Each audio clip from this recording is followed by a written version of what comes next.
Oui, c'est le cas, et j'ai aussi entendu des choses intéressantes auxquelles je vais réfléchir à la table à laquelle je participais tout à l'heure, donc absolument. Je voudrais revenir sur la notion, avant de parler d'IBM, sur la notion de leadership, qui est forcément fondamentale dans notre débat. Et vous savez, on est en contact avec de nombreux CEO, et donc on bénéficie de cette expérience, on partage les expériences avec eux, et Pierre l'a expliqué, effectivement, la complexité est aujourd'hui le problème numéro un rencontré par nous tous. Hein. C'était plutôt la capacité de répondre au changement il y a 2 ans, 2 ou 3 ans. Aujourd'hui, c'est vraiment cette complexité, cette incertitude, cette ambiguïté. Et la qualité première que l'on attend aujourd'hui des CEO dans cet environnement, c'est réellement la créativité. Donc la créativité est fondamentale pour justement répondre à cette ambiguïté. L'intégrité aussi est fondamentale. On parle aussi de réinventer la relation avec le client. Et finalement aussi l'agilité dans l'entreprise au niveau opérationnel. Pour parler d'IBM au niveau du thème qui nous est cher aujourd'hui, je voudrais juste démarrer avec une citation. Je vais la lire, elle est en anglais, elle vient d'un CEO, et elle est la suivante. Donc, we accept our responsibilities as a corporate citizen in community, national and world affairs. We serve our interest best when we serve the public interest. We want to be at the forefront of those companies which are working to make a world a better place. Ceci était très moderne comme statement, vient d'un CEO d'IBM, il vient en fait de M. Watson Jr. Il a émis ce statement en 1965. Et je pense que ce statement résume à lui seul effectivement l'approche qu'IBM a développée autour de ces thèmes de compétitivité et de responsabilité. Et aujourd'hui aussi, bien sûr, nous sommes complètement en phase, en ligne avec ce statement adapté à la réalité du monde d'aujourd'hui. En fait, si on regarde notre marché et on constate les réalités d'un monde connecté tel qu'on le rencontre aujourd'hui, on se rend compte qu'il y a eu des transformations fondamentales. Il y a eu la transformation au niveau de l'IT, l'Internet, mais aussi l'infrastructure globale. En fait, le monde du PC serveur a été remis au placard, comme vous le savez. Il y a aussi une autre transformation fondamentale qu'on a déjà évoquée, c'est la global economy, avec l'émergence des pays BRIC et des autres. Et donc ce qui s'est passé, c'est que les entreprises maintenant intègrent les nouvelles technologies dans leurs process et dans leurs opérations, non seulement pour réduire les coûts, ce qui a toujours été l'objectif majeur des systèmes IT, mais aussi et surtout maintenant pour trouver de la croissance et surtout de l'innovation. On parle d'innovation aussi depuis une heure. L'innovation au niveau des produits et des services, c'est important, mais l'innovation, c'est aussi au niveau du modèle de l'entreprise, c'est aussi au niveau du management system, c'est aussi au niveau de la culture de l'entreprise, en fait.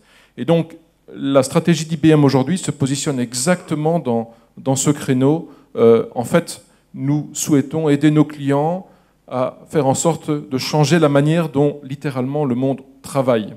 Vous avez sans doute tous entendu parler de Smarter Planet. Ce n'est pas un slogan marketing, c'est réellement une stratégie d'entreprise. En bref, elle dit la chose suivante. Le monde, les sociétés sont digitalisées, sont instrumentées. Juste pour illustrer ce propos, je ne sais pas si vous le savez, mais il y a sur Terre aujourd'hui plus d'1 milliard de transistors par être humain.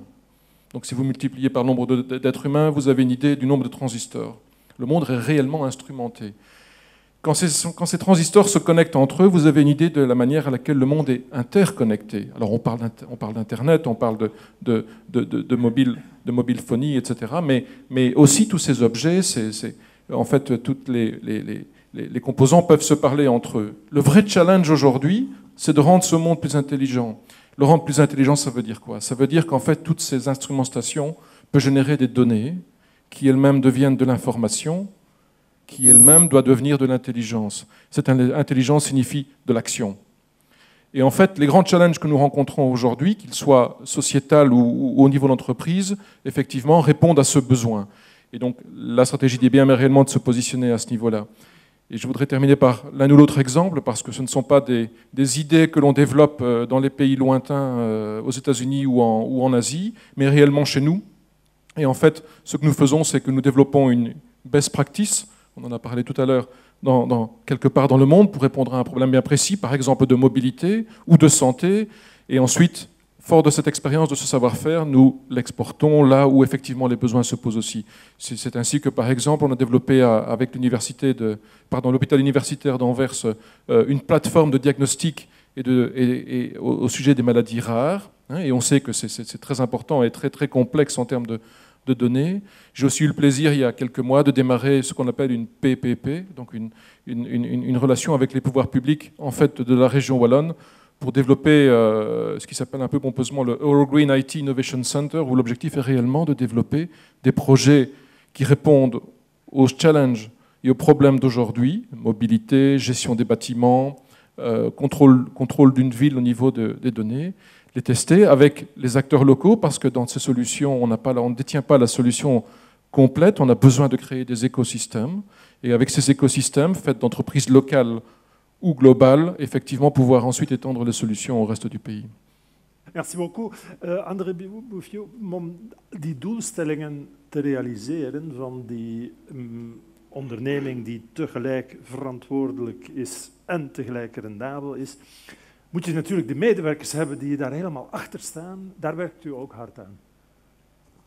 We hebben wereldwijd ongeveer 400.000 medewerkers. En dat is natuurlijk de eerste bron, ik zal zeggen, van informatie van de problemen van maatschappij, de problemen sociétales. Et par exemple en Belgique, nous avons cette année-ci fait la première semaine la Green Week pour sensibiliser d'abord nos propres collaborateurs à notre portfolio, 2 à leurs habitudes et 3 à trouver des habitudes personnelles, oui. Habitudes tout à fait personnelles de voyage, de voiture, surtout aussi dans le cadre d'un nouveau plan de mobilité qui se fait en Belgique avec... Et si je peux être un peu personnel, puisque vous êtes le collaborateur numéro 1 de Siemens en Belgique, concrètement, dans votre vie, qu'est-ce que vous avez retenu de ce message-là? Mais, premièrement, je n'ai plus de bureau fixe. Hein. Voilà, déjà. Donc, on a fait le paradigm shift. Donc, ça veut dire que chez nous, un collaborateur n'a plus un bureau fixe. Donc, les collaborateurs se mettent là où, entre guillemets, bon leur semble, avec certaines contraintes divisionnaires quand même, ou par groupe de projet. On a des flex office un peu partout dans le pays, à Merelbeek, à Zwijndrecht, où ils peuvent se connecter. Et on favorise le téléworking depuis la moitié des années 90. Donc là aussi, nous ne sommes pas fâchés si quelqu'un reste à la maison parce que son enfant a un problème X, Y, Z. Nous stimulons, je veux dire, le fait de faire du télétravail. Nous sommes venus également plusieurs fois dans la presse à cause de ça, et nous sommes benchmark dans le groupe Siemens. Et nous avons, je crois aussi, dans quelques sociétés ici présentes, été consultants dans des grands projets de paradigm shift. Si vous me permettez encore juste de reprendre comme un exemple concret, nous, on n'est pas dans on est des industriels, je veux dire, d'énergie et de l'industrie. Et le green chez nous est à côté du métal, de l'industrie papier, dans l'industrie green, qui est de plus en plus de croissance. Et notre but aussi, c'est de proposer des projets. On en a fait un, par exemple, avec une quinzaine d'industriels allemands et de partenaires allemands qui ont été rejoints par des partenaires français, qui est entre autres le projet Desertec. Desertec est un projet qui dit on va prendre le soleil du désert, on va l'amener, ça a l'air simple, on va le prendre en petits paquets, on va l'amener en Europe et on va le consommer en Europe. Bon, et pour cela, il faut de l'argent. Il faut 40 milliards à peu près. C'est énorme quand on voit le montant, c'est très peu quand on voit la crise financière et ses conséquences. Ça aussi, mettre ça en équation, c'est une partie de la responsabilité sociétale. OK. Is that the kind of precondition to make it work, that within the organization, absolutely everybody, from the boss to wherever it is, that everybody's convinced that the road ahead goes in a way that you wouldn't describe as green, but that is the right direction? That's a nice color. Yes, alignment is of course a precondition.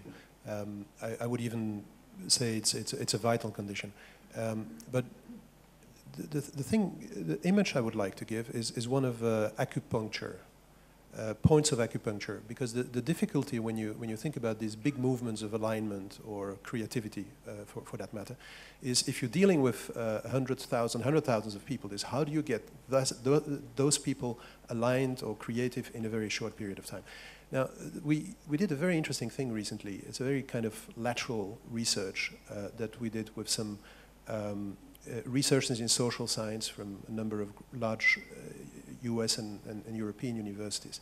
It's actually, between parentheses, fascinating to see how much breakthrough research has happened in the last 10 years on how adults learn and develop themselves.